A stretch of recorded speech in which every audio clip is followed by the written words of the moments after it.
about 45-14? East Carolina, a blowout victory on the road against a pretty good Temple team. Just an overall incredible win for ECU today. We'll see what we have to talk about. Should be a celebratory edition of the U.S. Sailor fifth quarter call-in show right here on Pirate Radio. 317-1250, the number to call if you want to jump in. Now's a good time to do it. 317-1250. Caden Norman, as Christopher in the Chili Water chat gang says, wow, no notes today. More of this, please. I mean, that was beautiful. Yeah, complete dominating win on all cylinders. 600 offensive yards, 300 plus, 50 plus on the ground. Holding a team under 250 offensive yards. Just complete dominance. And, hey, special teams had a little nice gadget play as well. Awesome Pirate football. And awesome watching the Pirates dominate a conference opponent. We're taking your calls when we return on the U.S. Sailor fifth quarter call-in show after this. Cam in Goldsboro is our SCI first caller of the fifth quarter. What's up, Cam? Clip, how about them Pirates, man? Is today your birthday? Happy birthday. I think it's your birthday. But anyways, feels good to have just a dominating win. We've been wanting to see that all year. And this is not the same Temple team that we dominated the past couple years. This is actually a decent Temple football team. All around happy. Shout out to JDB. You know, he's been facing a lot of heat from everybody. But I think he kind of just decided not to overthink things today and get all our best players involved. So it was good to see. Feels good to win finally a conference game that had some meaning to it in November. Because now, guys, look, everybody's in the conference has lost one game. We have Charlotte and Memphis. If we can win these next two games, we can be in a spot to compete for a championship. I'm excited. I'm happy. We need to pack Dowdy Ficklen Stadium next Saturday and be loud and proud because I want to absolutely murder Charlotte. I want to end their football program next week in Dowdy Ficklen Stadium. As always, go Pirates. All right, Cam, not happy with the win. He wants murder. On Charlotte. On Charlotte. Yep. That is. And Kenny in Blunt's Creek is up next. What's up, Kenny? Hey, guys. Clip, Caden. Great game today. Clip, you ought to feel special. They gave you a nice birthday gift today with that domination. And just can't say anything bad about the game. It was a very enjoyable, non-stressful game to sit back and watch. Just ran the ball great. We could throw at will. You know, just fabulous, excited. And look, just fans, come out Saturday. We've got legends coming back to Greenville to honor them. Let's get that stadium as full as we can. I don't care. Get your neighbors. Go down to the nursing home. Get your grandma, your granddaddy out of the nursing home. Bring them. Whatever you got to do. Let's get that stadium packed. And let's just keep riding this, man. Offense looked good. You know, we said today on the pregame, I said it was a statement game. And I was scared to say that because our statements up to this game haven't worked out. Well, they worked out today. So we are at the top. We're in the running, and it's up to us to finish this. So go Pirates. Y'all have a great day. Get home early and get to watch some more football today. And happy birthday, buddy. All right, Kenny. Appreciate you, man. And before the game, Kenny on our pregame show, and I'd said similar words, Caden, but he said something to the effect of, this will show us where we are. Are we still kind of a bottom middle team in the American, or are we an upper middle team that can compete for a championship as early as this season? This was kind of a measuring stick game, and to go out and play like we did, look, we still got some tough ones on the schedule. Memphis, obviously, at UTSA. I've been saying it all year. I don't care what their record is. It's a tough game. Tulane found that out the other night. But, I mean, this shows that we are top middle of the American and can put ourselves in the conversation. No, it feels great. Just dominating a conference opponent like that.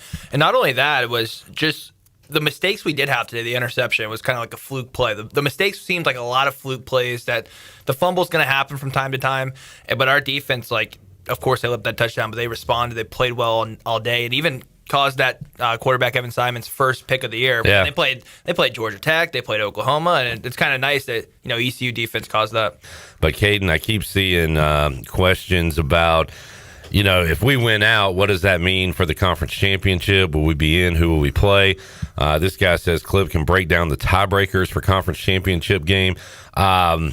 I don't know. Can somebody make a schedule matrix to see who plays who?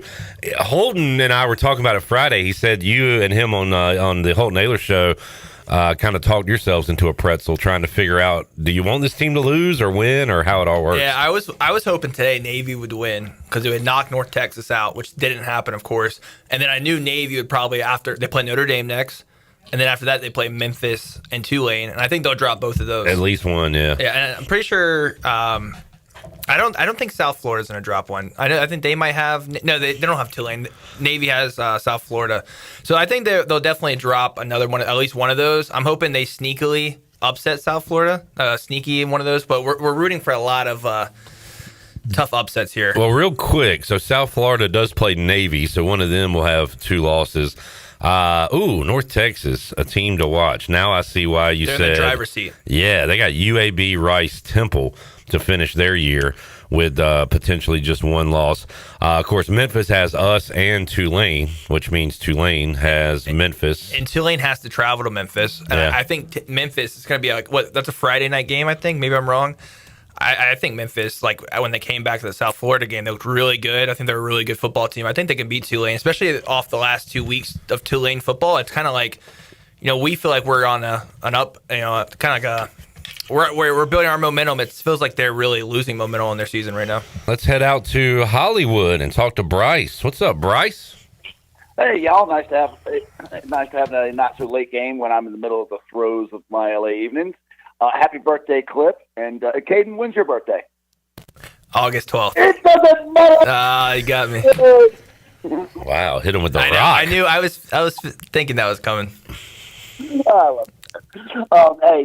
it was my point is that it was nice to see that we didn't have to pass for 5,000 yards to win a game, and that we held them to under 100 yards rushing, and I want to say less than 200 yards passing. That's nasty, man. Woo! Oh, nasty. I did not even shout out the defense on the UB stat sheet. Today, Temple finishes with 233 total yards, 82 on the ground, 151 through the air. So there you go. That's the good stuff right there, and it's a little thing, but like when we, that block punt, tip punt, whatever, and still got points out of it, still kept pushing for it, and it's I like that killer instinct, so it was lovely to see, and especially a team that's going to be probably going to a bowl game, and man, everybody should hold their hands up high. And to reiterate the last caller about Charlotte, obviously I'm 3,000 miles away, but Charlotte's been a bit of a bugaboo, and I hope that there's some good material to remind everybody of the tomfoolery that they've thrown our way over the years to go ahead and just put them to sleep real early in that game and get it over with, and not look past it. Guys, great day to be a Pirate. Keep up the great work. Cheers. Great to hear your voice, Bryce. What's up, fellas? Ain't this one purple? We believe, love city, underwater, it is refreshing to watch true 4 quarters of Pirate football. We have struggled anytime we go to the Northeast. Philly's always been a toss of a coin on how well we play, and the fact we are showing up, methodical play of both sides of our team.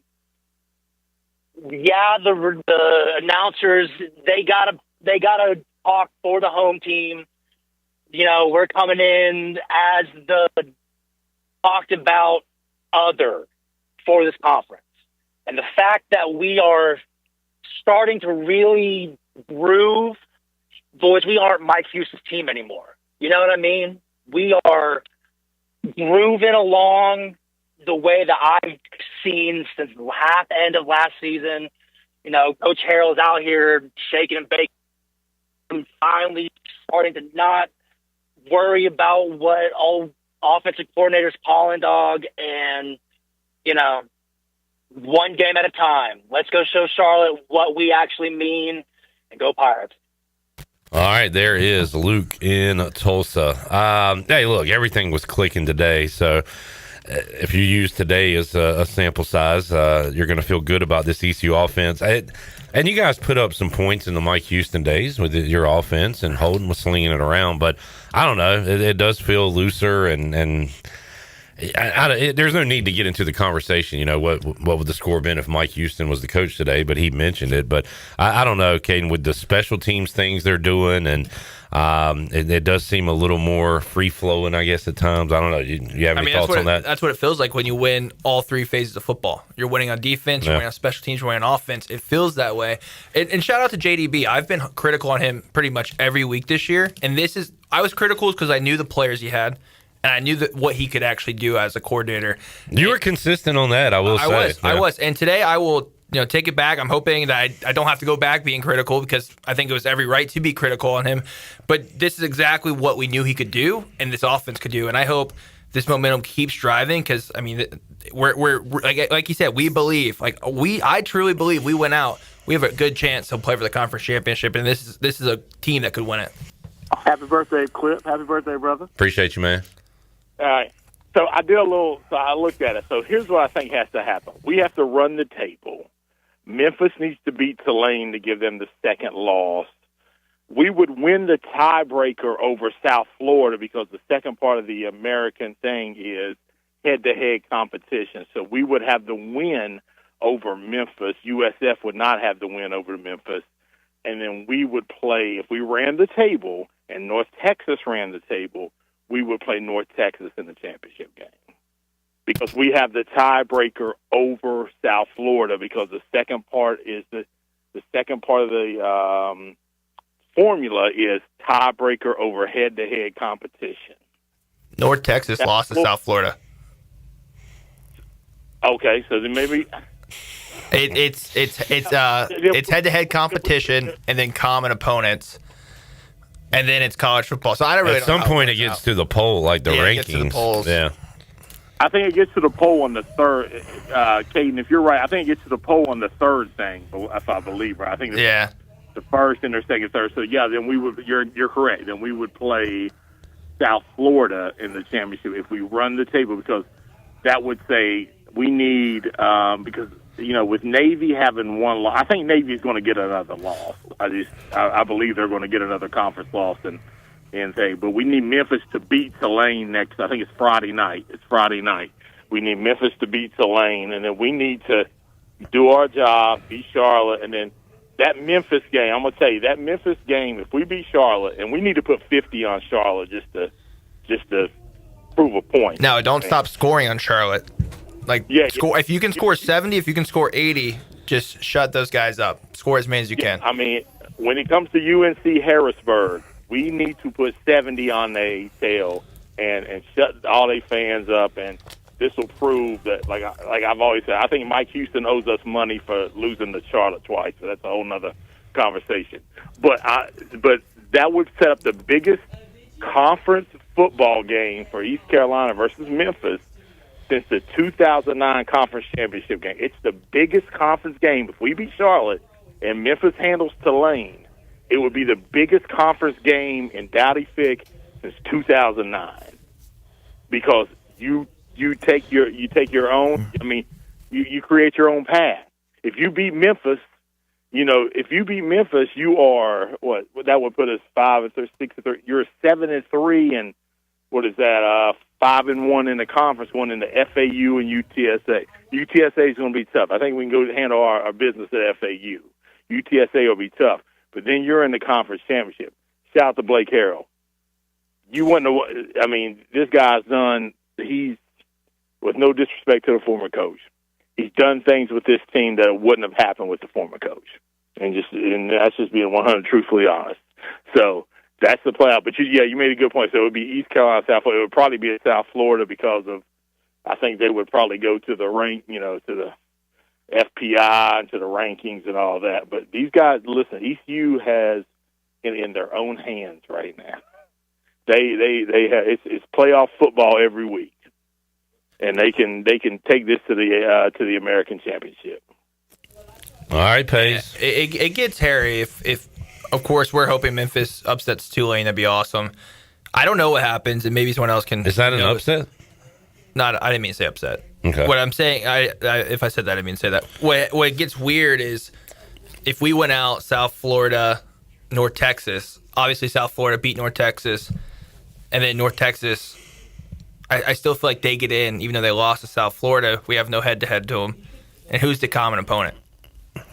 I mean, how do you look at the common opponent like that? Let's just win and see what happens. I know. But no, BP got into it. No. I think it's a hairy good if that discussion. happens. It's hairy if it happens. And I love. And I could be. I don't know. I am just so glad we're scoreboard watching in November. Yeah. It's fun. Like, it's a great spot to be in. And I hope Tim Albin next week just comes to Dowdy Fickle and he's like, you know what? I should probably resign at the end of this year because the Charlotte football team's so bad. All right, that's what we're hoping for. I mean, Cam called for murder earlier. I want Tim Albin just to be like, before the season ends, it's done. I can't fix this. I will go back to Ohio. I'm done here. Johnny D is in Emerald Isle. What's up, Johnny D? Clip, come on, guys. Come on, guys. Happy birthday, my friend. Hey, thank you, Johnny D. Man, I hope your Washington Commanders can win tomorrow night because I got box seats to the Broncos-Commanders game in a few weeks up there in Washington, D.C., boy. It's going to be bad. All right, let's talk Pirates. Yeah, let's get back to that. Pirates look good today, man. There's nothing to complain about. So, ditto what everybody else has said. I think we got a coach, and I'm so glad Hauser, didn't transfer or anything like that. He's looking really good, but we started off strong, which we needed to do today, and we finished strong for sure. So, love you guys. Hope you have a good birthday, Clip, and go Pirates. All right, Johnny D, appreciate you. And Jaden Daniels is back. You better watch your ass. Hey, say it back. Oh, did he say love? He did. Oh, love you, Johnny. He knows I love him. You got to say it back, dude. Okay. Did he say love you guys? Love you too, Johnny. Okay, exactly. There you go. Tom in Greenville on the Turner Home Team Live line. Hey, Tom. It was nice to see us actually dominate the line of scrimmage on both sides. And nice to hear from you, Tom, by the way. Long-time caller. Good to hear from you, man. Well, I'd like to thank Fire Nation. I'm fighting cancer, and I just had my third chemo on Wednesday, and usually the fourth and fifth day are the worst. But that's neither here nor there. Everything is going, doing good. But anyhow, we actually tackled better today than we did the week before too. And I was interested to see JBD actually open the offense up. We saw some new plays. We got receivers and on jet screen. So it is what it is. And that's your question. I think the last time we were relevant, we had to win a game was NC State. And I think that's back in 2007 or 2006 when we went to the Pizza Bowl. Oh, wow. Okay. Yeah. How about that? Yeah. How about conference, Tom? I mean, is it really back in the skip days? I mean, have we had a meaningful November home conference game since then? Well, it's been so long that the nation has forgot what it's like. Yeah, true. And, we came in here, when Houston came in here, it was like they were just going to run us around, and they didn't. And that was just two years. It's such a nice. It leaves a nice taste. I'm so glad Blake Harrell's doing well, and I hope he continues to do well. Tom, awesome to hear from you, man. Keep up the fight. We appreciate it, man. All right, have a good one. All right, there he is, Tom in Greenville. He's been calling since day one on the U.S. Sailor fifth quarter call-in show. We go to John in Raleigh next on the Turner Home Team Live line on the U.S. Sailor fifth quarter call-in show. What's up, John? Happy birthday, Clip. Appreciate you, man. What else you got? That's the call. Okay. That's a good one right there. I've called the day. Hey, I appreciate it, and I don't like being the spotlight like this, but I'm going to take it because, Caden, it was November 1st, 2014 when ECU went to Temple, ranked, cold, wet day, and fumbled the ball 5 times and lost. And Shirley remembers that well. My birthday was ruined on that day, and ECU's season was ruined, and we were in the college football playoff poll The first ever poll. East Carolina was in it, and that game ruined everything. So I will take this birthday victory 11 years later. Did you see this 10 years ago coming today? Full circle? I did not. I thought, when we lost our 5th or 6th straight to Temple, I thought we'd never beat them again. That started a very bad streak for East Carolina. Speaking of a longtime caller, Philly Al would have loved this one. Oh, man. R.I.P. to Philly Al. He would be calling his buddies right now, talking trash. And they would have owed him a steak dinner. Man. yes, sir. Man. Yeah. Hopefully Philly Al was watching this one smiling today. Shout out to Philly Al. Good call there, Caden. Blake. And then I also want to shout out Danny Perkman. I follow him on Twitter, big fan of his work. So he got the fourth quarter with on the radio. I don't know what he's saying. Turn it on TV in the garage and throw a little fertilizer out on the fertilizer. I heard fertilizer. I got once they go ahead. This call is a pile of fertilizer, unfortunately. Blake, can you hear me? Blake! Blake! Yeah. There he is. Hey, man, I was trying to get your... we couldn't hear anything you were saying the entire time. I had the AirPods in while I was working in the yard, and of course they connected, like, worst timing ever. Well, now you are completely clear. Yeah, because I went to hang the phone up, and I realized... Do you want to restart? Can you reset or just kind of... Yeah, so I'll try to make it quick. All right. Get it quick, but I'll try. All right. No, just lots of shout-outs to give today. First one goes to Caden Norman. I think there was a game last year where he snuck out because we were playing so poorly, and Waters planted some tulips or something lame like that. I don't really know. Yeah, that was Army last year. Okay, yeah, okay. So, second shout-out to Holden Ahlers. If he's just not going to, if we play this well when he's not there, feel free to just stay home. I thought about that, yeah. I love him.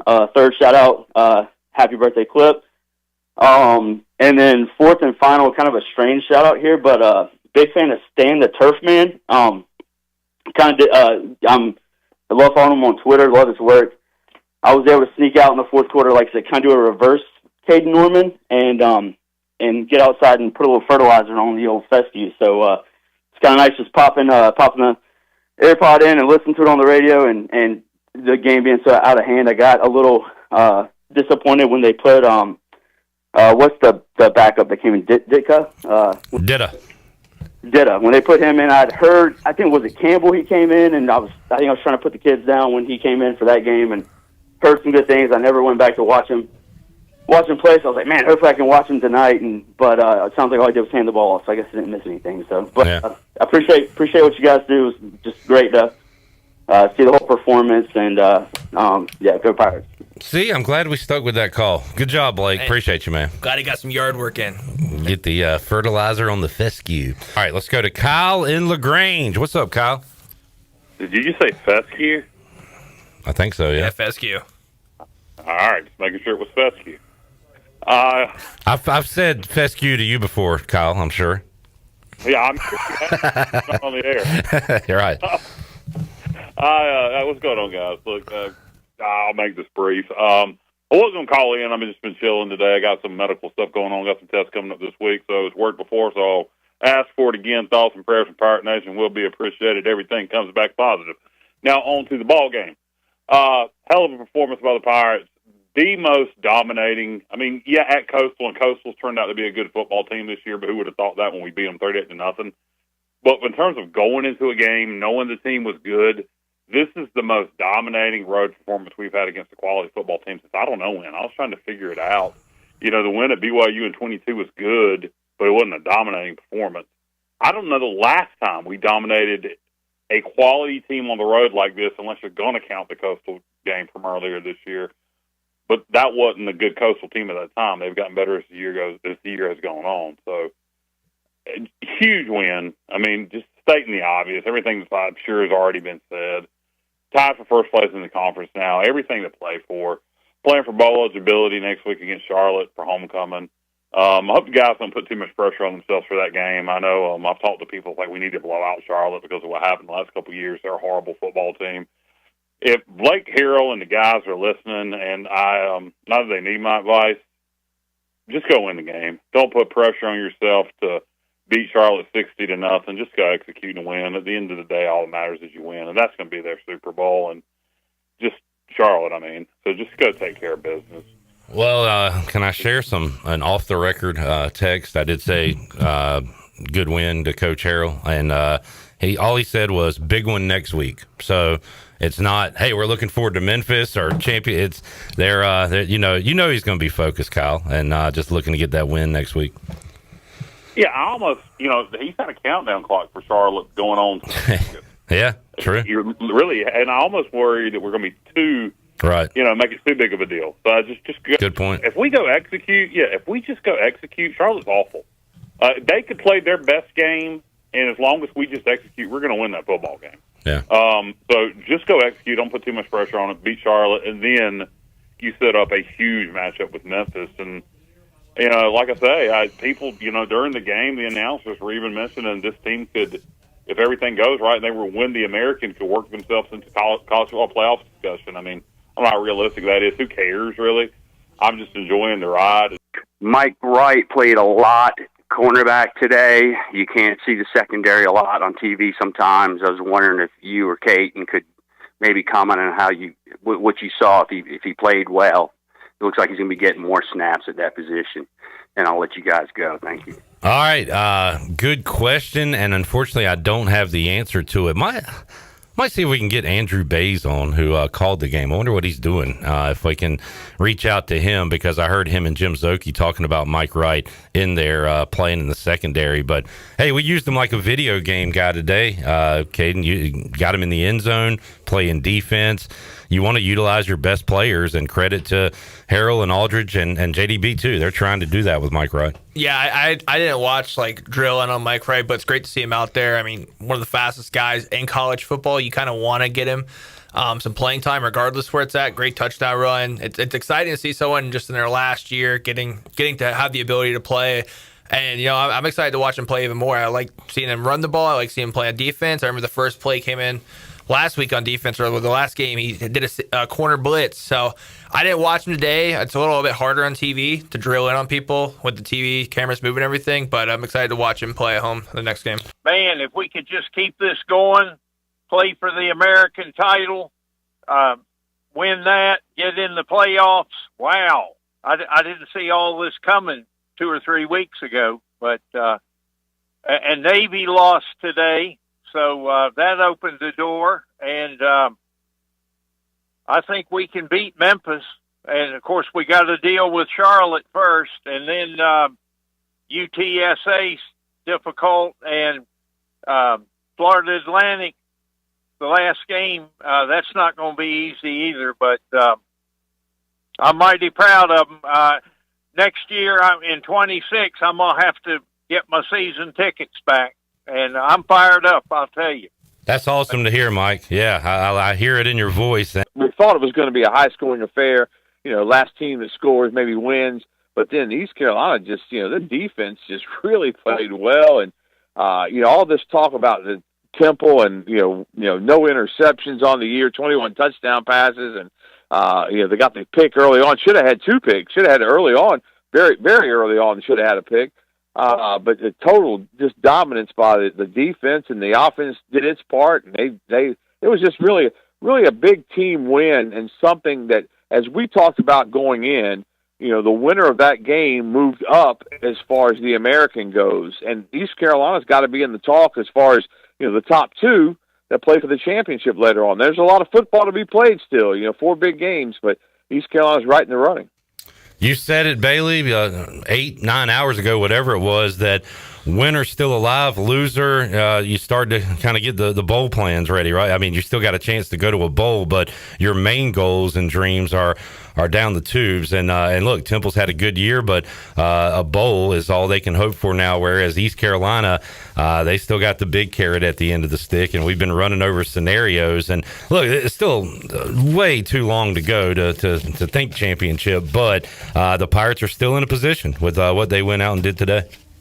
And I think usually in a conference situation like East Carolina's in, if you get one loss, you're kind of on the outside looking in, kind of hoping to weasel your way into that championship slot because somebody's probably going to run the table. In this situation, everybody's got a loss, if you're with 2 losses, you're hoping everybody else comes back to the table with 2 losses and you're getting some kind of, crazy tiebreaker scenario. But with just 1 loss right now, and it could be 2 two-loss teams that play for the championship, in December. And it could be one of those factors where you go through all these tiebreaker scenarios. But the exciting thing is that East Carolina looked the part today. I mean, they went out there and just played just a complete football game, won easily. And you got to tip your hat to Coach Harrell. I mean, he's got that team believing in itself and playing really good football. And it's November, and that's, basketball coaches say all the time, we want to play our best basketball in March. You want to play your best football in November, a November to remember. And at least for November 1st, we'll all remember that one. This team all year, Caden and Bailey, have been really good at cleaning up things. If the false start issue we had against BYU, hadn't really had that since then, I don't feel like, especially from wide receivers. And there's other examples of that, but it's almost, Bailey, like they listen to what we're saying and they're like, all right, we're about to prove these guys wrong. Because we were talking about, I especially was talking about how slow they came out against Tulane, and it was a concern this week. And what do? They go right down the field and score. But Caden, I feel like they have done a good job, whatever the issue has been this year, of cleaning things up and improving upon it. Yeah, I would say so as well, especially in the penalty area. Yeah. I would say the biggest thing is what took the longest was just getting offensive consistency, which the last 2 weeks we've seen the offense finally clicking, put up back-to-back 40-point games, and hopefully we can go for a third one here. And heck, Bailey, if we're giving out stars today, as Caden said, I mean, this was a full team win. Ruff said there was 4 sides of the ball, right? Offense, defense, special teams, sideline. I didn't see the sideline, but I bet they won today too. I bet they did too. And the big mystery is, did ESPN Plus ever figure out who the offensive coordinator is? No. But who was it? Matt Maddox getting a lot of airtime today with his face, I believe. Yeah, he's going to have to show his driver's license to prove that he's not John David Baker for that, because he was all over. And I didn't see it. I listened to a lot of the game, was kind of on the road, and then but I heard we had some Eastern Carolina and stuff like that. I heard it was not the best call. Yeah, they threw in some Eastern Carolinas, and they, every time they talked about, the great job John David Baker's doing. Yeah. And it wasn't even close. Poor JDB, man, he's on the sideline. I'm like, what the heck? Yeah, Caden said he's finally putting it together, and he's not even being recognized on TV for it. I know. So that's a shame. All right, cannot overlook Charlotte, and Colin LaGrange called in earlier, Bailey, and said, heck, Blake Harrell's probably had this one circled. ECU probably has this one circled. He said that they're not going to overlook them. He's worried they might put too much into it just because we owe them from the last 2 years. But, man, it'll be good to have them at home, and we should take care of business next week. They should take them to the woodshed and put 70 on them, because they owe them, that's for sure. But, yeah, Charlotte's had our number last couple of times, and there's no excuse for it, and it just happened. But now East Carolina's got a team that you can't overlook. Charlotte, you've got to come out with the same intensity that you came out with on the road, because going on the road in Philadelphia, up there is difficult enough because there's nobody in the stands, and you have to create your own energy, and they did just that. And hopefully, Pirate fans that are listening right now, if you're on the fence of whether or not you're going to go to the game, it's a 3:00 start. It's going to be a great, weather is supposed to be really, really nice. Get out and support the Pirates. This is our town. This is our school. And get out there and do your job, because the Pirates have put a winner on the field. They clinch a bowl spot with the win over Charlotte, and then they have championship aspirations after that. Bailey, big sports night tonight. I'm going to create a gambling line for you. Over, under 1.5 ECU pitchers in the World Series pitching tonight in Game 7. I'll put the under 1.5 at like minus 300, and the over at plus 250 or whatever. Do you think we see? Are you willing to bet that we see both Jeff Hoffman and maybe one more Trey Savage appearance tonight? Man, I would love to see it. I don't know if we will, and I don't know if I'm a betting man. If I would bet on it, I probably would bet against it. Yeah. I think the odds are long, but that would be just incredible. And just to see, the scenario where they're in a little bit of a jam, and they bring you Savage in the 8th, and he gets them out of the jam, and then Hoffman comes in and slams the door in the 9th. Man, that might he might shed a purple tear on that baby. No doubt. Awesome sports night with college football going on, and Game 7 of the World Series. And Brian Bailey has paid his dues, I think, at this point, that he deserves a night off to watch sports. So enjoy it, Bailey. There you go. I will. Hayden, we'll get your final thoughts here today. We've talked about it, man. Just a complete performance by these Pirates. Yeah, complete performance. And kind of like Johnny Stats just said, we control our own destiny, the 12 steps to the playoffs. And I'm excited about it. I'm excited for a homecoming to honor, Shane Carden, Justin Hardy, and finally get a chance to beat Charlotte next week for the first time ever. I hope we can hang 70 on them. And then after that, I'm excited for just like, hey, watching the scoreboard in November for the first time as a Pirate. Man, I've never done that before, to look out and watch Boise State fall today and be like, oh, how's this help our playoff chances? Sounds crazy, but I totally believe. All right, folks, we will see you next Saturday, 11 o'clock start time on the Bud Light pregame tailgate, and we'll be with you after the game on the U.S. Cellular fifth quarter call-in show. For the crew, I'm Clip Brock. We'll see you next week.